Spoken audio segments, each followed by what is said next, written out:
Hi everyone, and welcome to the Eclectic Producer. Over the last week or so, I've had a number of requests wanting more information about what was actually happening with the printer and the BLTouch.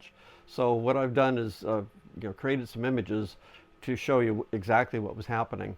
I was working on one of the larger parts, and it had a large bed section, so this is the bottom of it. So you can see it's really quite a large flat surface. Fortunately, it was sitting in just the right spots that really showed up the issue I was having with the BLTouch. You can clearly see high spots and low spots. They lined up exactly with where the BLTouch sensor was actually making its measurements. So very clear that there's something definitely happening with the BLTouch.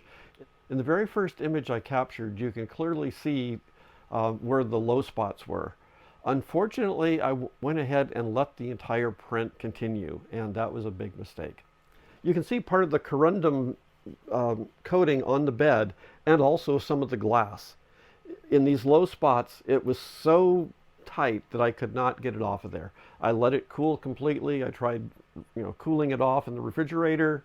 Nothing helped. So I finally had to pop it off with the scraper, and unfortunately it took some of the bed with it. So live and learn. When I first saw those low spots, I should have aborted, went back to a manual bed level, but I didn't. So I paid the price. So I'll have to get a new bed. It's not too bad. I mean, you can certainly feel the glass on here, but for the most part, the bottoms are okay. It's not that big a deal. And then this is another image, unfortunately, after the bed was damaged. And it's showing high spots on both corners and a low spot kind of in the center and off to the right. And the low spot was so low that the material did not even adhere to the bed. In the other spots, it was clearly being mashed into the bed. So there was definitely something going on with the BLTouch measurements. As soon as I went back to a manual bed level, this was the result. Very even, no issues at all. I continued to print and had really good success, so I decided to go back to manual bed leveling.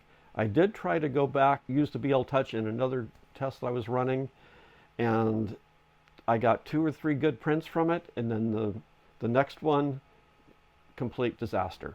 High and low spots again. So there's either something in the firmware, which is kind of my belief, but I don't know for sure. We'll wait until we get the new BLTouch and I'll let you know.